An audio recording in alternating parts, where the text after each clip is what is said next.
জয়গুরু। সকলকেই আমার জয়গুরু। আমরা প্রতিবার সকলের সহযোগিতায় এখানে একটা ক্ষুদ্র আয়োজন আমরা করতে পারি। তা অনেকের হয়তো সবটুকু ভালো লাগে না, অনেক কিছুই ভালো লাগে না, কিন্তু তবু আমরা চেষ্টা করি যাতে সকলেরই একটু ভালো লাগে, সকলেই যাতে একটু খুশি হয়, তৃপ্ত হয়, সেই চেষ্টা আমরা প্রাণপণে চেষ্টা করি। গতকাল আমাদের শ্রী শ্রী ঠাকুরের লেখা একটা কবিতা প্রতিযোগিতার চেষ্টা করেছিলাম, ক্যান্ডিডেট অবশ্য বেশি ছিল না। শ্রী ঠাকুরের দেব ভিক্ষা, তা দেব ভিক্ষা কবিতায় ঠাকুর আজকের এই যে জগতের অবস্থা, এই অবস্থার পরিপ্রেক্ষিতে ঠাকুর মানুষ ভিক্ষা চাচ্ছেন। এ আবার কেমন ভিক্ষা? মানুষ আবার ভিক্ষা পাওয়া যায়, এটাই বুঝতে হবে। আর সাথে সাথে অর্থ ভিক্ষা চাচ্ছে। তো অর্থ ভিক্ষা করে যে আমরা এই আয়োজনটুকু করছি এটা বোঝা যাচ্ছে। আর মানুষ ভিক্ষা, মানুষকে আপন করে নিয়ে এই কাজের সহযোগিতা করা, যে যেটুকু পেরেছে। আজকে সকালে দেখি আমাদের এই উৎসবের মধ্যেই আছেন, এই জায়গাটা ঝাড় দিচ্ছে, তাকে কেউ বলেনি ঝাড় দিয়ে দাও, নিজের থেকে। তো এইরকমভাবে আজকে যে উৎসবটা হলো, তাই রামকৃষ্ণ তাকে বলছিলাম আমাদের কিন্তু কোনো কমিটি নেই, যার যেটুকু সামর্থ্য সে সেইটুকু করে, তার থেকেই আজকের এই আয়োজন এইটুকু হয়েছে। আমি আশা করি ভবিষ্যতে যাতে এই প্যান্ডেলটা, এই মাঠটা ভর্তি হয়ে যায়, আর মানুষ যাতে এখানে এসে একটু শান্তি পায়, আনন্দ পায়, তৃপ্তি পায়, যেন এটা সেই রকম একটা পরিবেশ বা পরিস্থিতি গড়ে ওঠে। তা আমি যে আশা করি সে আশাটা কিন্তু বিফল হবে না, এটা বুঝতে পারি। কেন? কারণ অনেককেই দেখি, এই ছোট্ট ছোট্ট বাচ্চাগুলো পর্যন্ত, আজকে একটা বাচ্চা তারপরে জয়গুরু দাও, জয়গুরু দাও বলে জয়গুরু দিতে পারে না, যা এই জয়গুরু বললো তার মতো করে। তাহলে এই যে বোঝা যায় যে অনেক বাচ্চা টাচ্চা জন্মাচ্ছে তার কাজের জন্যে। আমরা কি করব? আমরা তো জন্মানোর পরে ঠাকুর পেলাম, আর এরা জন্মানোর আগের থেকেই ঠাকুর পাচ্ছে, মায়ের পেটে থাকতেই ঠাকুর পাচ্ছে। আমি এক জায়গায় বলি তাই, এই যে জন্ম বিজ্ঞান, এই কত বড় বিজ্ঞান, তা আমি এই উদাহরণটা সব জায়গায় দিই, প্রায় জায়গায়। এই কৃষ্ণনগরে একটা ছেলে খুঁজতে গেলাম, সম্প্রদায় হচ্ছে মুচির ঘরের। তা সে বলছেন, যেখানে গেলাম, বলছে যে আমি তো এখন এখানে থাকি না, আমি যোগাযোগ করতে পারি না। তা আপনি কোথায় থাকেন? বলছে আমি আজ দিল্লি, কাল বোম্বে, পরশু ম্যাড্রাস। তা আমি আগে জানলে জিজ্ঞেস করতে পারতাম না, কিন্তু জানি না দেখে জিজ্ঞেস করলাম আপনি কি করেন? বলে আমি এখন অল ইন্ডিয়া স্টেট ব্যাংকের ডিরেক্টর। আরে সর্বনাশ, অল ইন্ডিয়া স্টেট ব্যাংকের ডিরেক্টর, তাকে জিজ্ঞেস করছি কি করেন আপনি? আমার পকেটে একটা জ্যাঠামশাইয়ের বই ছিল, প্রবোধচন্দ্র মিত্রের সুমানবের জন্মবিজ্ঞান। আমি বইটা বের করে আমার এই বইটা পড়বেন, উনিও পাবনার মানুষ, আর এই যোগাযোগের মূলে কিন্তু আমার শ্বশুর মশাই, ওনার বন্ধু। হ্যাঁ হ্যাঁ, আমার শ্বশুরবাড়ি তো পাবনায়, আমার শ্বশুরের আদিবাড়ি পাবনায়, তাই উনিও পাবনার মানুষ, ওনার কাছ থেকে আমার জানা। তো যাই হোক, বইটা উনি নাড়াচাড়া করলেন, একটু দেখলেন উল্টিয়ে পাল্টিয়ে, দেখে বলছেন আমার জন্ম বৃত্তান্ত শুনুন তাহলে আগে। আমার খুব মজা লাগলো, আরে বাপরে, এত বড় একটা মানুষ তার জন্ম বৃত্তান্ত বলবে। তিনি কিন্তু সবাইকেই বলতেন, আমার বাবা কিন্তু রাস্তার ধারে বসে জুতো সারাতো। এই জাত ভাড়াতে কিন্তু তার কোনো প্রয়োজন হয়নি। অনেকে জাত ভাড়িয়ে চলে, তাই না? কিন্তু ওটা প্রয়োজন নেই। যার যা বৈশিষ্ট্য, যে যে ঘরে এসেছে সবটাই বড়। তখন বলুন, ওখানে আবার বেতাই কলেজের প্রিন্সিপাল বসে আছেন ওই ঘরে। বলুন, বলছে আমি যখন মায়ের পেটে, আমার ঠাকমা ভাগবত পাঠক মাইনা করে রেখেছে, মায়ে ঘুরবে ফিরবে, ইচ্ছায় অনিচ্ছায় ভাগবতের কথা কানে যাবে। অনেকে বলবে মায়ের পেটে থাকতে কি সে শোনে নাকি? শোনে, চেতনাটা সব অবস্থাতেই আছে। ঠাকুর বলছেন না যে যখন বাচ্চা ভূমিষ্ঠ হয় পিটপিট করে তাকায় আর সব দেখে। ওই দেখে কেন? ওই দেখে আর ওই ছাপগুলো মাথায় পড়ে, ছাপগুলো মাথায় পড়ে। এবার টাচ মোবাইলের মতো, যা দেখে যা শোনে তাই তাই শেখে। একটা বাঙালি ঘরের ছেলে যদি একটা সাহেবের ঘরে, ইংরেজদের ঘরে যদি মানুষ হয়, সে ওই রকমই শিখবে, এইরকম।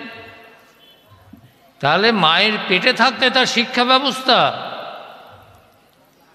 আমি এরকম কখনো শুনিনি, দেখিনি।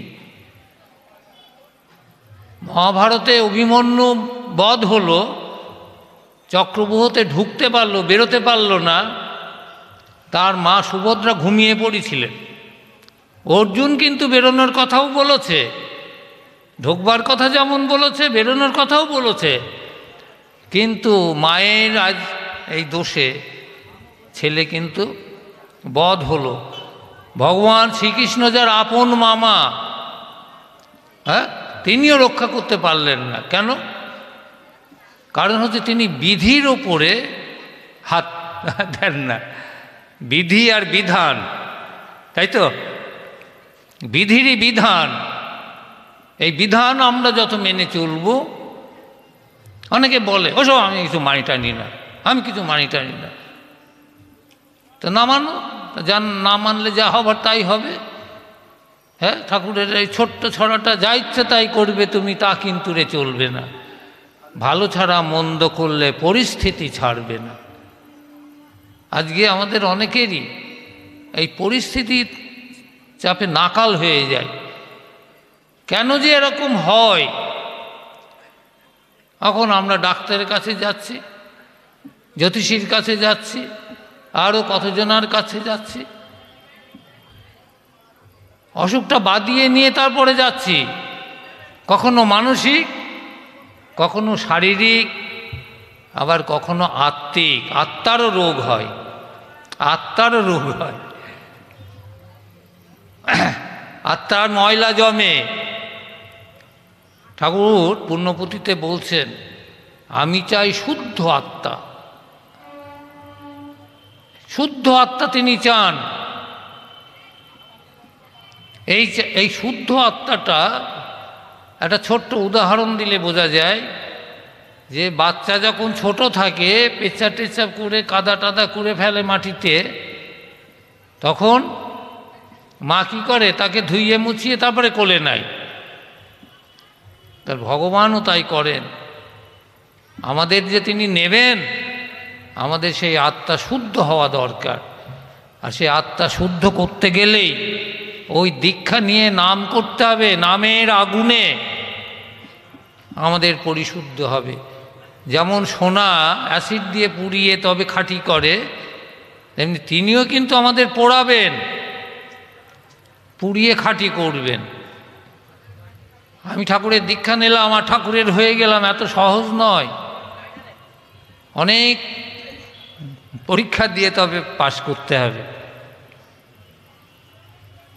কথাও তো অনেক হলো আজকে, কালকে কথা আমি এই পর্যন্তই রাখি।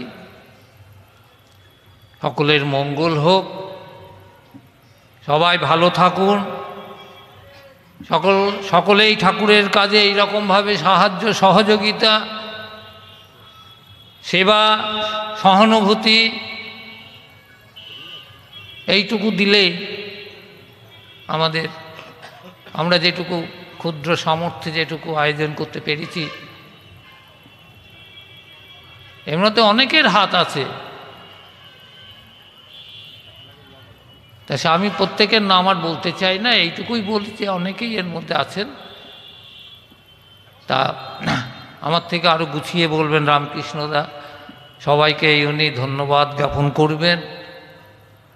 আমি কথা এখানেই শেষ করছি। জয়গুরু।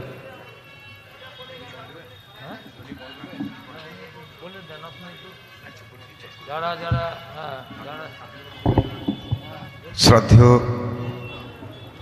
আজকের এই সভার সভাপতি সহপ্রতি ঋত্বিক দেবতা শ্রী সুবোধ বিশ্বাস মহোদয় আমাকে যে দায়িত্ব দিয়েছেন সম্বর্ধনা জ্ঞাপন,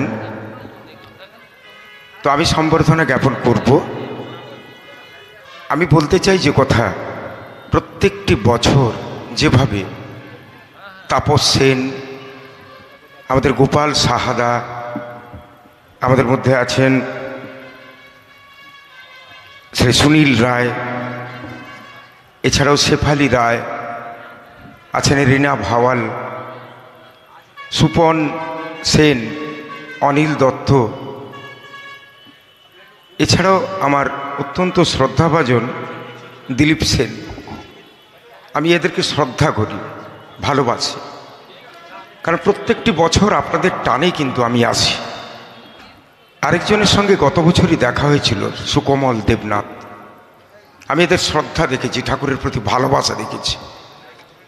আমি দেখেছি যে আমি যখন শত কষ্ট নিয়েও আসি, এরা আমার কষ্টটা বোঝে। সন্দীপ সেন, আমি দেখেছি আমার জীবনে অনেক কষ্ট গিয়েছে, দুঃখ গিয়েছে, জ্বালা গিয়েছে, কিন্তু আমি ঈশ্বরকে ছাড়িনি, আমি আমার ভগবানকে ছাড়িনি। শ্রী শ্রী ঠাকুর অনুকূল চন্দ্রকে আমি নিয়ে চলতে থাকি, তার কথা বলতে থাকি অনর্গল। আমি ছুটে চলি এ প্রান্ত থেকে ও প্রান্ত। আমি যেন এইভাবে ঠিক হয়ে উঠতে পারি, আমি ঠাকুরের কাছে প্রার্থনা করি। আজকে সবার সভাপতি যিনি সুবোধ কুমার বিশ্বাস মহোদয়, আমার শ্রদ্ধেয় দাদা দাস দাদা আছেন, তাপস মাইতিদা আছেন, আপনারা ঠিক যেভাবেই হয়ে উঠছেন, আমিও যেন সেইভাবে ঠাকুরের কাজ করে যেতে পারি, ঠাকুরের কাছে প্রার্থনা করি। আর সম্বর্ধনা জ্ঞাপন করব তাদের যারা সত্যিকারের দান, অকৃপণ দান দিয়েছেন। আমি গতকাল রাত্রি থেকে এসেছি, গত পরশু বা তার আগের দিন থেকে আমি এতে ছিলাম আর কি, একটা অনুষ্ঠানে ছিলাম।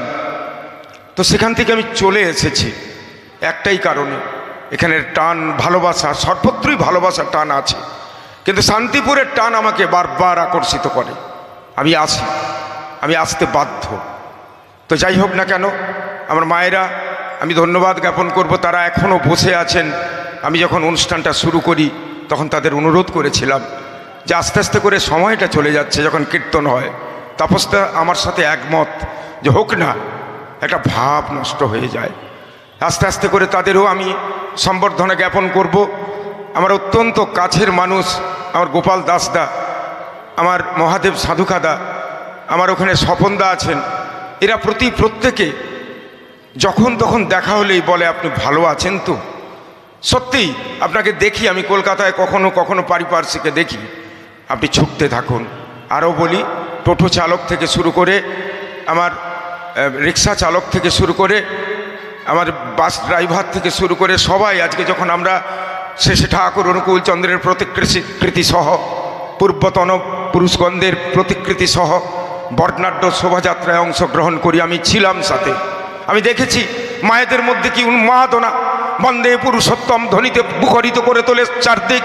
শান্তিপুরবাসীগণ আমাদের ধন্য ধন্য করে ওঠে, তারাও খুঁজতে থাকে জীবনের মানে। তারা খুঁজতে চায় যে কেমন করে বাড়তে হয়, কেমন করে আমার সন্তানকে বাঁচাতে হবে, কেমন করে আমি আমার সংসারকে বাঁচাবো, পারিপার্শ্বিককে বাঁচাবো। আমাদের একটু দেখলেই মনে হয়, তাপসদা বলতেছিলেন, পৃথিবী আর তার নিষ্ঠুরতা দিয়ে, অর্থাৎ পৃথিবী যেমন কেমন হয়ে যাচ্ছে, উলট পালট হয়ে যাচ্ছে, কখনো ঝঞ্ঝা, কখনো ঝড়, কখনো বন্যা, কখনো মহামারী, কখনো বা ধ্বংসাত্মক খেলায় মেতে উঠেছে। এটা কিন্তু এমনি এমনি নয়। আমরা তাঁর দেওয়া নীতিবিধিগুলিকে মেনে চলতে পারিনি বলে এই কাণ্ড ঘটেছে। কারণ তিনিই বলেছেন রামকৃষ্ণ বুদ্ধ যিশু মোহাম্মদ রূপায়িতম চৈতন্য রামকৃষ্ণ অনুকূলং পূর্বতনি পুরনং শাশ্বতং বর্তমান। আমরা বর্তমানকে নিয়ে চলবো। তিনি রাম, তিনি কৃষ্ণ, তিনি যিশু, তিনি বুদ্ধ, তিনি রামকৃষ্ণ, তিনি শ্রী চৈতন্য, তিনি রামকৃষ্ণ, তিনি হয়ে এলেন আমার ঠাকুর, আমাদের সবার ঠাকুর। বাঁচা বাড়ার পথ যিনি বাতলে দেন তিনি শ্রী ঠাকুর অনুকূল চন্দ্র। যাকে না দেখলে জীবনে যেন কত পাওয়া বঞ্চিত হতে থাকে। মানুষকে বলবো ভালোবাসা দিয়ে, প্রেম দিয়ে, শক্তি দিয়ে অর্জন করুন সেই ক্ষমতা। আর শান্তিপুরবাসীগণ, তাদের জন্য আমার অন্তরের অন্তঃস্থল থেকে প্রণাম শ্রদ্ধা রইল।